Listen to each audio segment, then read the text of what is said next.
Queridos irmãos, tenho a alegria de saudar a amada igreja com a paz do Senhor. Desejo a minha felicidade de estar aqui com a igreja do Senhor neste lugar. A alegria de rever a todos os irmãos, as irmãs, ao pastor Sebastião. Para quem não sabe, eu conheço o pastor Sebastião há muitos anos em Mossoró. Está a bênção de Deus, este homem de Deus, juntamente com toda a sua família. Também me alegro em rever o cantor Juscelino, que há muitos anos não via. Quando eu aceitei a Cristo como Salvador, a congregação nasceu na casa do pai dele. Começou o trabalho de oração, e do trabalho de oração se foi fundado um belo trabalho, porque aonde a oração há vitória. Aleluia. E nessa noite eu quero também pedir as orações pela minha esposa. Ela vinha comigo, como também a esposa do nosso irmão Delaílson, mas não foi possível porque ela está um pouco febril, a garganta ardendo, e ela preferiu ficar em casa. E eu quero que a igreja ore por ela, para Deus repreender aquela enfermidade. Meus irmãos, eu estou nessa noite aqui pelo milagre de Deus. É o milagre de Deus, e esta igreja faz parte desse milagre.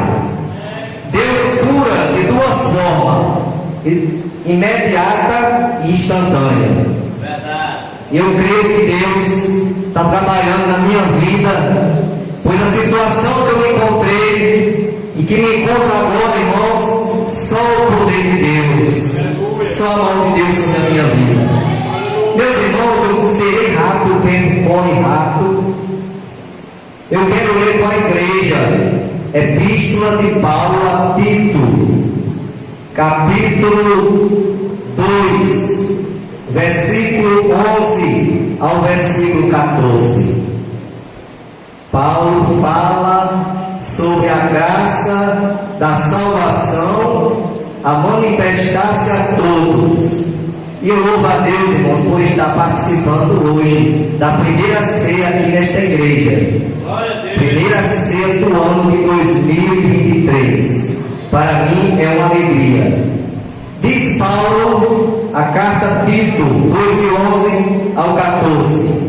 Porque a graça de Deus se há manifestado, trazendo salvação a todos os homens, ensinando-nos que, renunciando à impiedade e às concupiscências mundanas, vivendo neste presente século, sóbria, justa e piamente, aguardando a bem-aventurada esperança e o aparecimento da glória do grande Deus e nosso Senhor Jesus Cristo, o qual se deu a si mesmo por nós para nos remir de toda iniquidade e purificar para si um povo seu, especial, zeloso e de boas obras.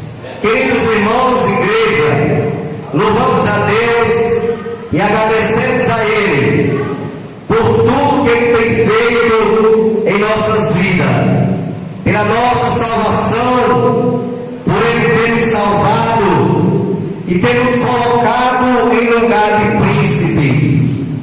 E Paulo, escrevendo a Tito, ele diz no versículo 11: porque a graça de Deus se há manifestado. Estamos nesta noite aqui reunidos, é porque a graça de Deus se manifestou em nossas vidas.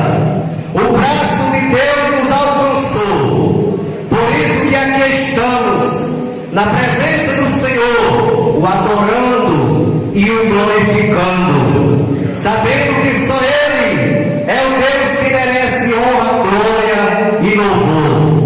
E Paulo fala sobre a graça. A graça significa um favor imerecido, uma benevolência de Deus para com o homem, uma benevolência de Deus para com o pecador. diz lá em João 3,16: porque Deus amou o mundo de tal maneira que deu seu Filho unigênito, para que todo aquele que nele crê não pereça, mas tenha a vida eterna. Então Deus provou seu amor para conosco, enviando o seu único Filho, e Jesus morreu por nós lá na cruz do Calvário, para nós estarmos nessa noite aqui, glorificando a Ele e o adorando. E sabemos, irmãos, que não se deve usar a graça de Deus para cometer erros, pecados, porque Paulo escreve em Romanos capítulo 6, versículo 1: que diremos, pois? Permaneceremos no pecado para que a graça seja mais abundante? Não, de modo nenhum. Nós que estamos mortos para o pecado, como viveremos ainda nele? Então, irmãos, a partir do momento que cada um de nós que confessamos a Cristo como Salvador, nós aceitamos ao Filho de Deus como Salvador, nós morremos para o pecado. Estamos mortos para o pecado. Quando não tínhamos Cristo em nossa vida, nós éramos vivos para o mundo e mortos para Deus. Na hora que tomamos a nossa decisão e entregamos a nossa vida ao Senhor, nós morremos para o mundo e vivemos para Deus. Então, nesta noite, a palavra de Deus, ela fala da graça de Deus que nos alcançou.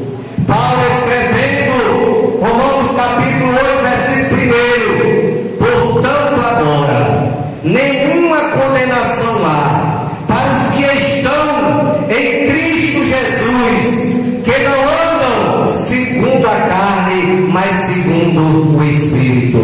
Então nenhuma condenação há para nós que estamos servindo a Deus, que estamos servindo ao Senhor, que estamos andando no Espírito de Deus. Por isso, meus irmãos, que o crente, ele não tem mais olhares para o mundo. O olhar do crente é para Jesus. Olhar para Jesus, diz a Bíblia, autor e consumador da nossa fé. Então nós devemos, irmãos, cada dia mais agradecermos a Deus pela graça que nos tem alcançado, a graça de Deus que é uma benevolência, que é um favor imerecido.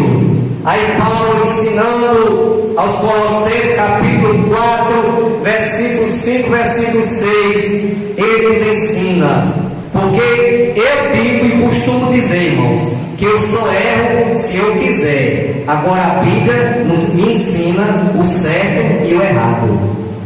A Bíblia me ensina, precisa unicamente eu vigiar para não errar, para não cometer erros contra Deus, contra a palavra de Deus.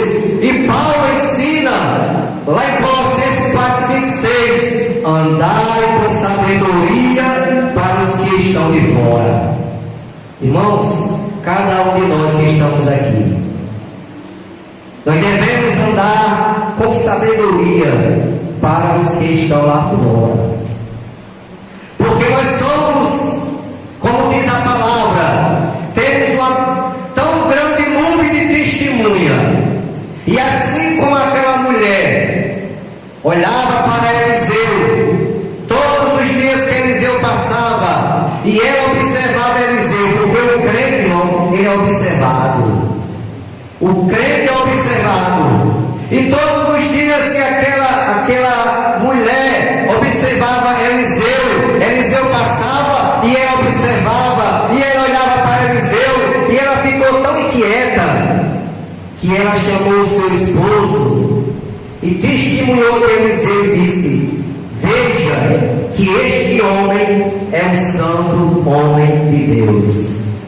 Então, meus irmãos, se nós andarmos conforme a palavra nos ensina, nós receberemos testemunho de pessoas que nos observam vindo para a casa do Senhor. E as pessoas vão dizer: veja que homem, que santo homem de Deus. Veja que santa mulher de Deus. 1 Pedro capítulo 2, versículo 12, Pedro também nos ensina: tendo o vosso viver honesto entre os gentios, para que naquilo que fala mal de vós, como de malfeitores, glorifiquem a Deus no dia da visitação pelas boas obras que em vós observam. Meus irmãos, as pessoas, quando olharem para nós, crente, lavado, remido no sangue de Jesus, quando eles olharem para nós, que nós andamos conforme a palavra, eles vão se envergonhar, porque não vão ter de que nos acusar, vão ficar igual fizeram com Elias, não tiveram de que o acusar.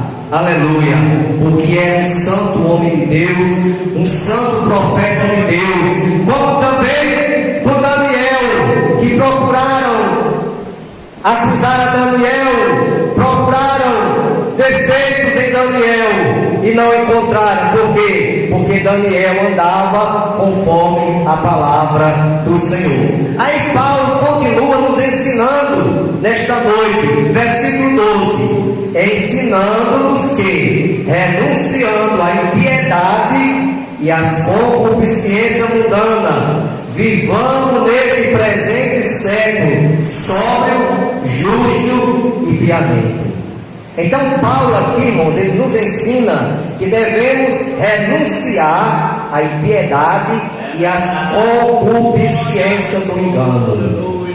Lá em 1 Epístola de João, capítulo 2, versículo 15, João ensina: não ameis o mundo, nem o que no mundo há, porque aquele que ama o mundo, o amor do Pai não está nele. Porque tudo que há no mundo é concupiscência da carne, é concupiscência dos olhos, é a soberba da vida, não é do Pai, mas sim do mundo.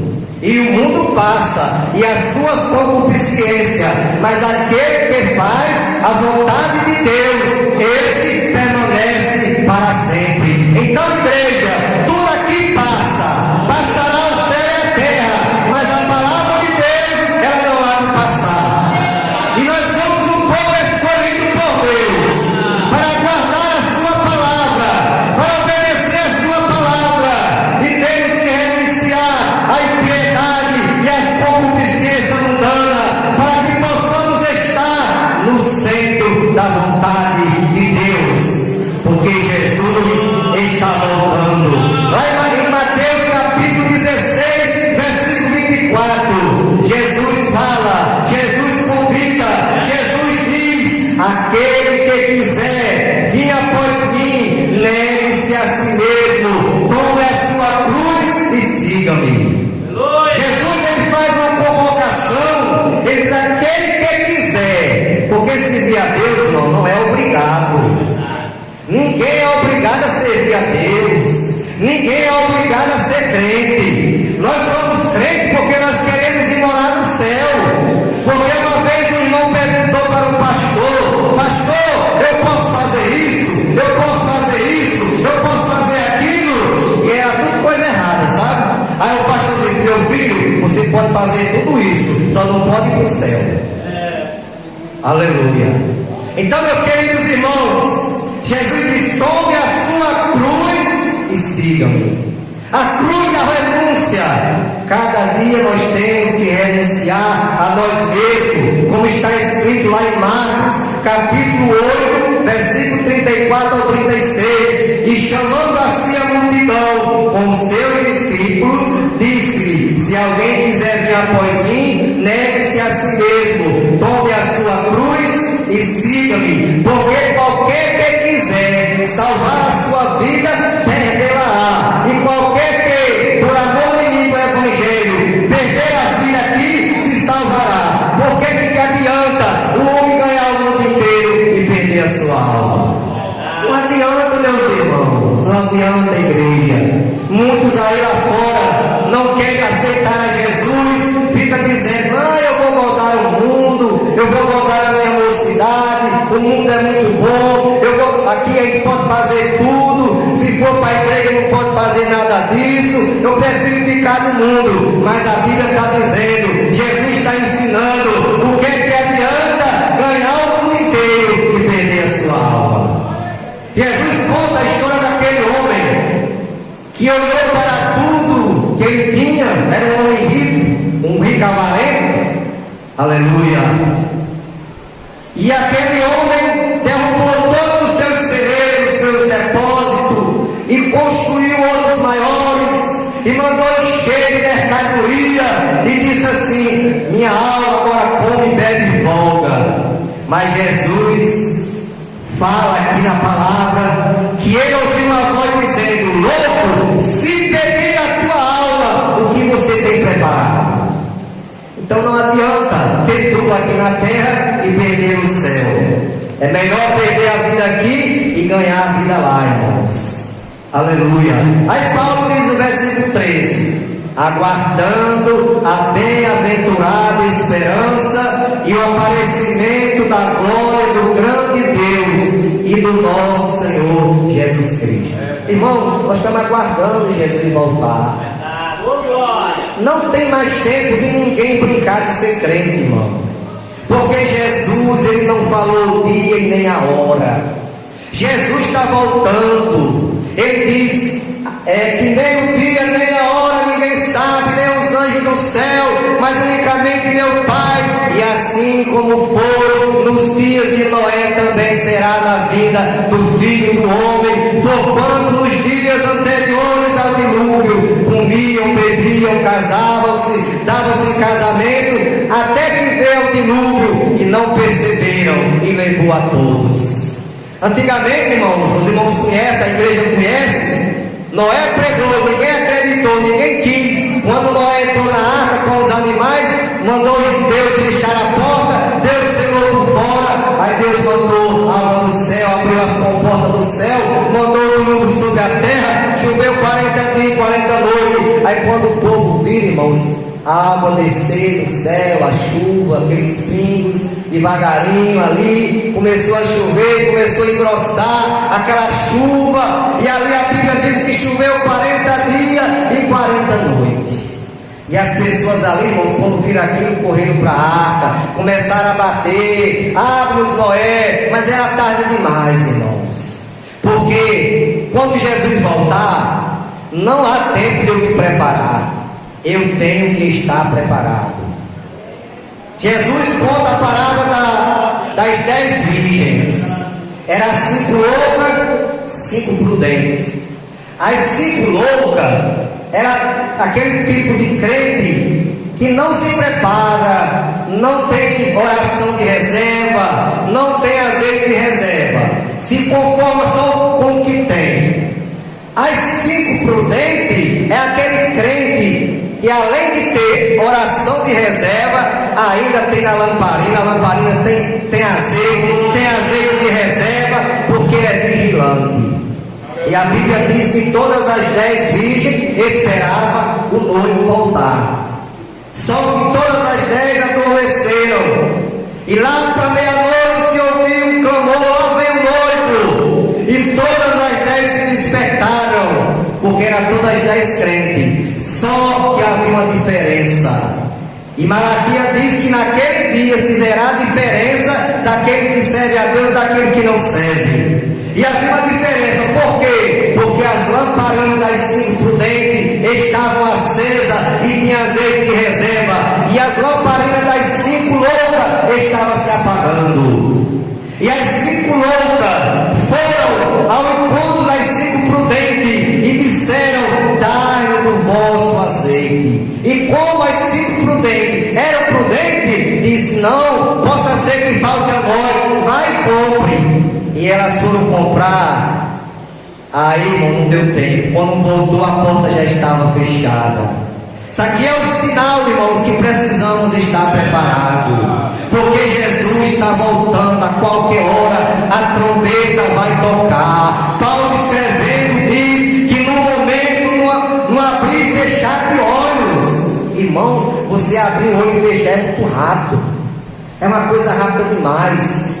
No momento, no abrir e fechar de olho, ante a última trombeta, porque a trombeta soará, e os que morreram em Cristo ressuscitarão primeiro, e nós, os que estivermos vivos, seremos transformados em um corpo incorruptível, e iremos ao encontro do Senhor Jerusalém, e estaremos sempre com o Senhor. Quando você espera o arrebatamento da igreja? Quando você espera Jesus hoje? Quando você espera Jesus agora? Porque o crente tem que esperar Jesus agora. Não é amanhã não. Não vamos fazer que nem Faraó não, que estava debaixo das pragas de Deus, e quando Moisés perguntava, você quer que eu ore? Ele dizia, deixa para amanhã. Não, o crente não espera Jesus amanhã não. O crente espera Jesus agora. Jesus está voltando para buscar esta igreja. E o que é arrebatamento? Arrebatamento, irmão, é retirar algo repetindo de algum lugar.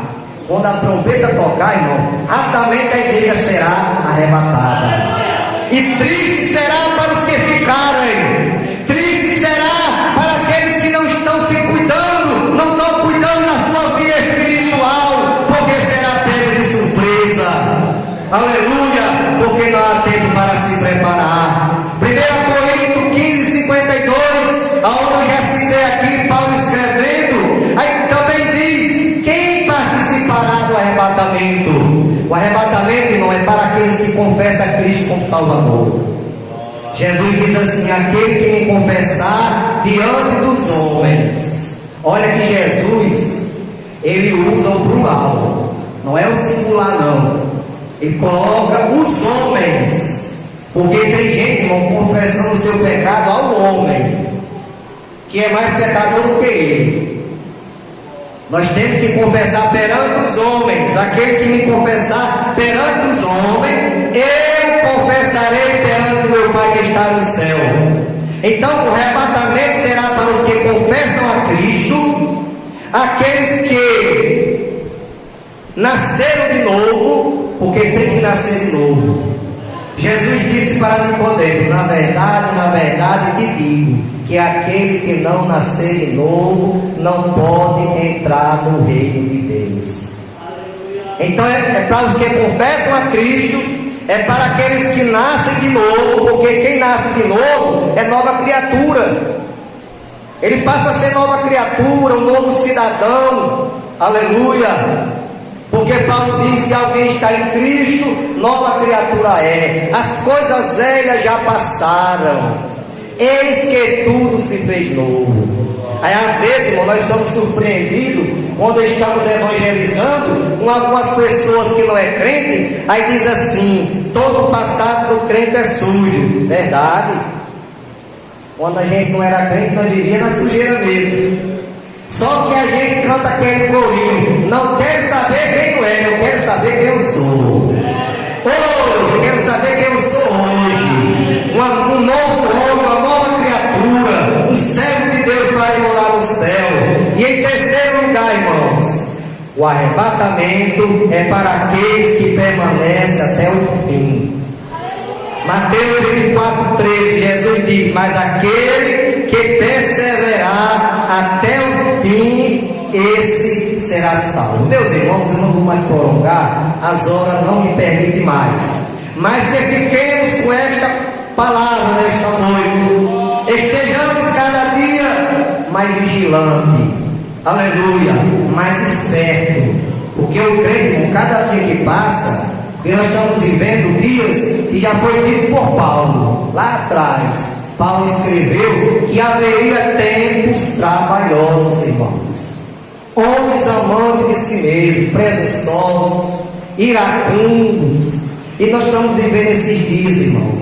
Mas, como sabedor da palavra de Deus, conhecedor das Escrituras, porque nós recebemos o bom ensino da palavra na igreja, nós temos que estar em constante vigilância. Vigiar, como Jesus ensina, vigiai e orai, para que não entreis em tentação. Na verdade, o Espírito está pronto, mas a carne é fraca. Porque o inimigo, está 24 horas ao nosso derredor.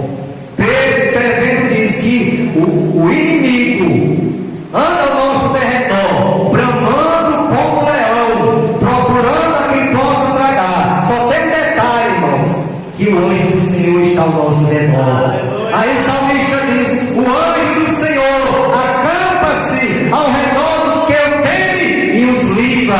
Provai dele que o Senhor é bom. Então, irmãos, nós temos que vigiar, porque o inimigo só vai ter poder sobre as nossas vidas se a gente der espaço. Se a gente não der espaço, ele não vai ter poder, porque o anjo do Senhor está ao nosso redor. Aleluia. Então, queridos irmãos, agradeço a oportunidade, agradeço a Deus por estar aqui, agradeço ao convite do pastor Sebastião de estar aqui com ele, com os irmãos, com a igreja, participando da primeira ceia desse ano. Para mim, irmãos, é um grande privilégio, é uma grande alegria estar aqui com todos os irmãos aqui. Aleluia. Então, nesse momento, agradeço a oportunidade.